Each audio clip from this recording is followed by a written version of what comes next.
Bye. Bye. All right, let's go, come on. See you later. Bye-bye. Bye. Bye, I love you.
This is Rainier's first flight ever, and we have seats together.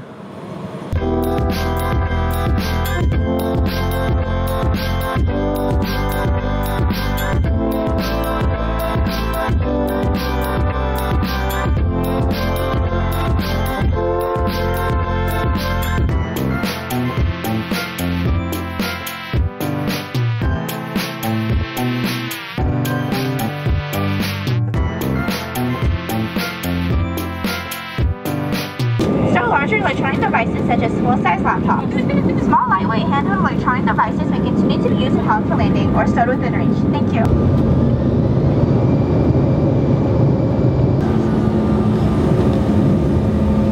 We're not feeling so good. Oh, that was a rough landing. I got motion sick like really easy, so I was trying to just like stay in the zone. Yeah, I was starting to feel nauseous. The flight was like, oh man.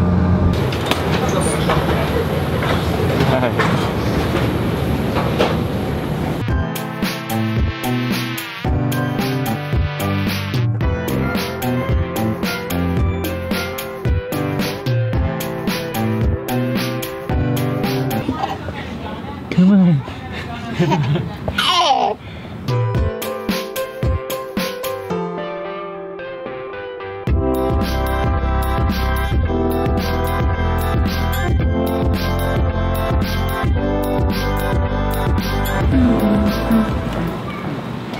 what's up with that lens? What is that? It's the same one. It's just I just turn the thing around. Yeah, what does that do though? What? Why does it look different to me? Because I moved this thing inside instead of outside. Why? To save space in my bag. Yeah, it's not like I know these things. I know, but I didn't know you were gonna ask me right now. All right, we are in the Washington, D.C. airport for like 4 hours. We wanted to revisit a very serious vlog post that we posted more than a week ago, which was the vlog post where I shared about my entire sexual history. And it was called Confession, My Entire Sexual History. So we're gonna respond to some of the comments, which is kind of a big deal because we haven't even looked at comments in a month. And this is one of those videos that it's like, geesh, this is what I'm gonna start looking at videos with. Comments. This is what I'm gonna start looking at comments on. And I've actually been really surprised. Kemi and I have been watching how many views it's gotten, and it's gotten more than 1,500 views as of now, and 53 likes and only 2 downvotes. Like, our non-voting videos got like 7 downvotes. So that's actually like really surprising to me, and actually encouraging in a way. And I think it should be for some of you out there that we could actually share our story honestly, and people don't hate you for it. I read that one. Oh, how'd you accidentally read it? It was just like yesterday. Lisa E says, I know you're not reading this, Ben. Aha, but we are. But I like what you say about our thing may be different, but most of us are controlled by something.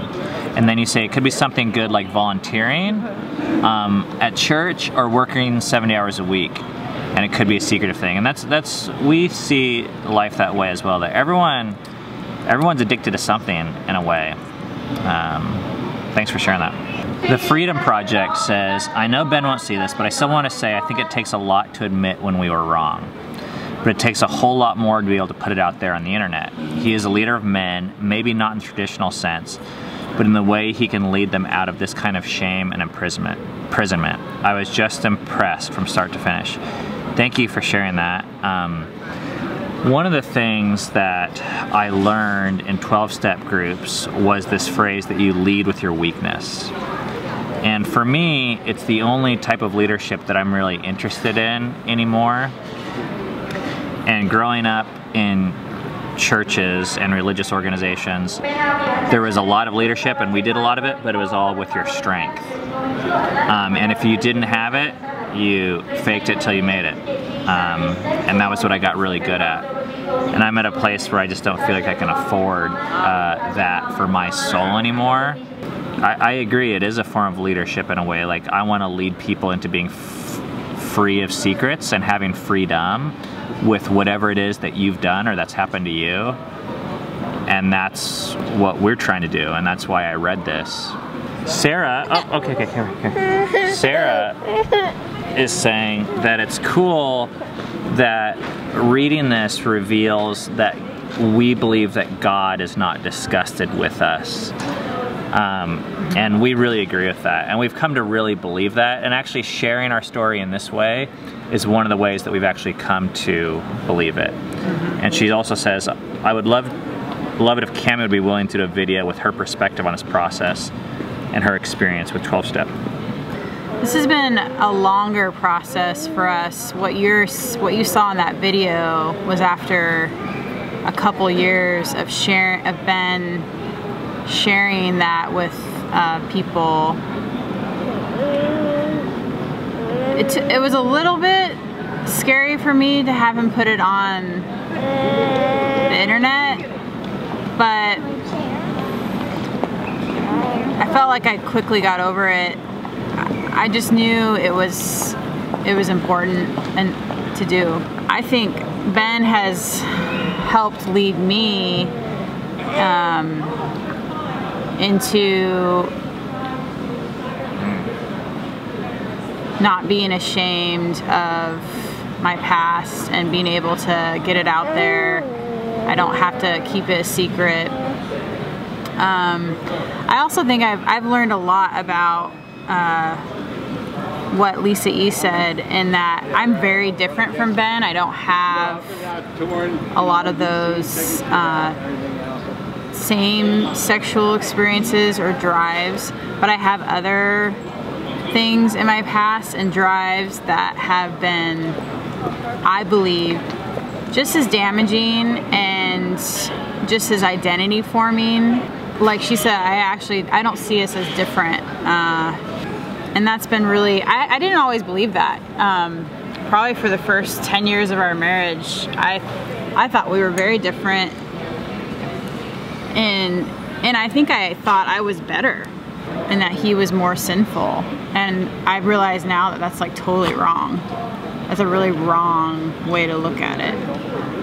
Esther said, didn't listen to the whole thing, but all I could think was, wow, you were subjected to a lot at a very early age. I've come to believe that too, actually. And with raising our children, we hope that they have different childhoods. And I didn't really even know that until I started to be honest with myself and write down things that actually happened and share it with other people. But sadly, I've also learned that a lot of people have been exposed to so much more. I think it's a very, very common thing. And I think if you don't know that that's a common thing, you just haven't heard enough people's stories. Ellie says, thanks for sharing, Ben. Made me think about my own issues and secrets I have kept because of fear of what man thinks.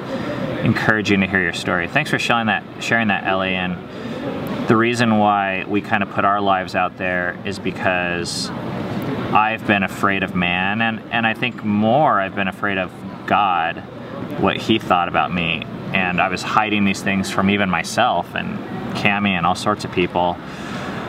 So I hope that this encourages you and other people out there to take a step towards eliminating secrecy in your life. For me, as of now, I just have a no secret policy, and that's why I go to 2 meetings a week, is to keep up on that, because this is not a thing in my past. You know, it's not like, oh, I'm done, and then I can go to like Christian churches and say, oh, back when I used to struggle, like, you know, my go-to when I'm stressed out is like, oh man, I want to like look at porn and fantasize and escape reality, and I need to be honest about that's where I'm at right now, and I think God's okay with that. And if God's okay with that, I don't really care if people are. But that's been a process for me to get there. But took steps of faith to share it when I didn't know how people were going to respond, and I kind of thought, well, this is not going to kill me, but maybe it will. It didn't yet. A number of people talked about me being brave. Well, I don't entirely disagree with that. Thank you if that's a compliment. I guess I want to share another perspective on that, which is just what we've come to believe about confession, which is that it's more painful to keep it in. It might not feel like it. Like, it might feel scary to let it out. And I think there is an element of faith and belief in that. But these secrets, you guys, they will destroy you. They will tell you that it's safer to be quiet and to not tell God or man. And it eats you up. It was eating me up for years and years and years. And I think it's that isolation that I knew so well that got me to a point where I was just desperate. And honestly, I just kind of said, like, f it. Like, I'm not willing to live with it anymore. I know what the alternative is. And, you know, there was a phrase that said you can save your ass or you can save your face. And for the first time in my life, I started deciding to try and save my ass instead of just saving the way I looked. But you can't have both. So I'm hoping that seeing this positive response for some of you will at least let you know that there's other people out there that won't judge you. And even if people do, we believe God is okay with how you are. But thank you guys so much for all this response. It was kind of fun to get back on the comments and see that you guys are all still out there watching, and I think sharing it in that way was another step of freedom for me. So I appreciate you guys being kind of like tolerant of letting us experiment with that and try something new. It was much more positive than I would have expected. Also, I know it can be risky to even admit that you watched a video of someone's sexual history and to comment on it publicly. So that takes bravery, I think. So to all of you that commented, way to go. I mean, that's really cool. I think that says something to us, that you guys are willing to step out like that and even acknowledge your own sexuality, or that you are engaging in this type of conversation. We gotta go catch a flight.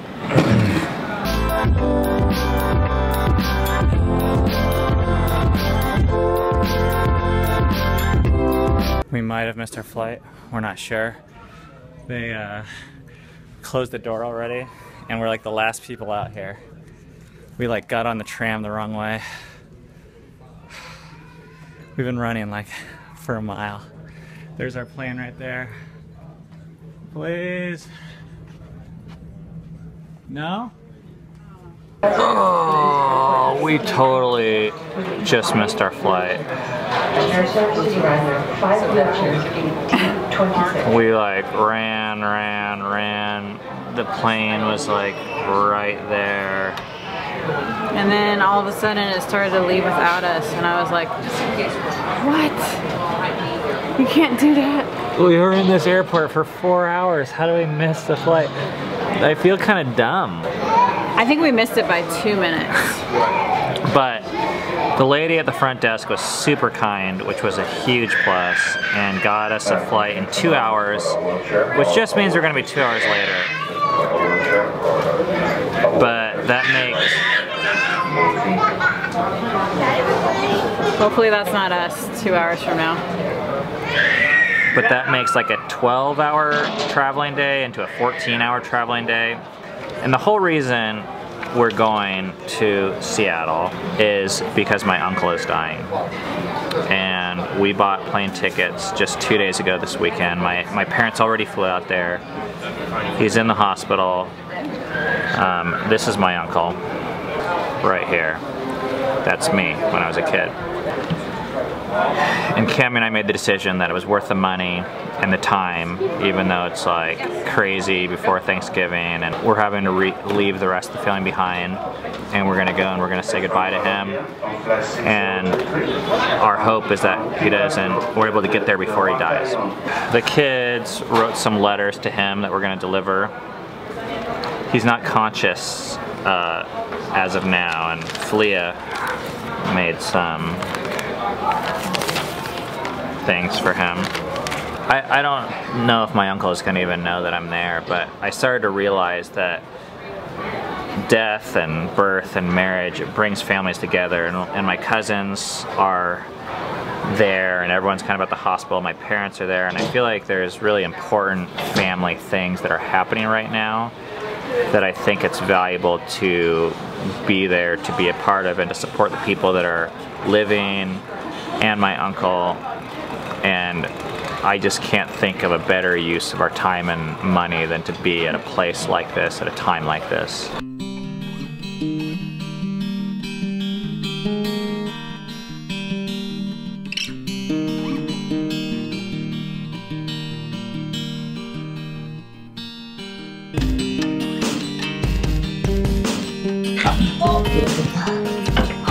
Oh, nice.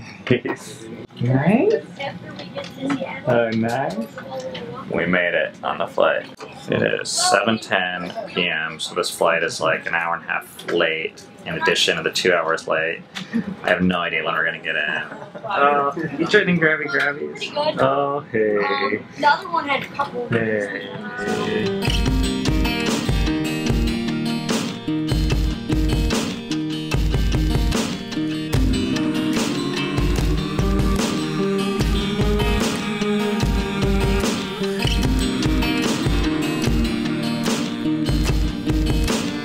Ladies and gentlemen, we would like to welcome you to Seattle. Local time is 9:45 p.m. Ladies and gentlemen, on behalf of your entire flight crew, we would like to thank you for choosing us for your travels today. It certainly has been our pleasure being part of your journey, and we wish you a very, very happy Thanksgiving coming up.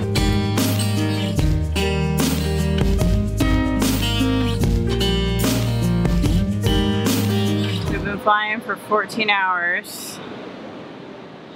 This guy did really good. He slept for the last 3 hours of that flight, which was really, really great. I kept thinking, oh, he's gonna not do good. And Ben kept thinking, why would you think that?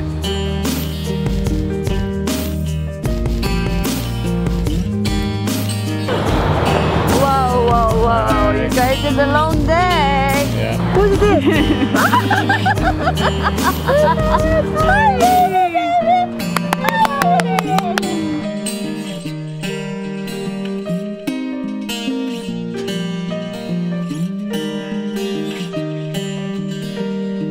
Hey guys, I just wanted to let you know we are still at the hospital. This is the only day that we're going to be here, and we did make it in time to see my uncle, and he is alive, and we're just here with family.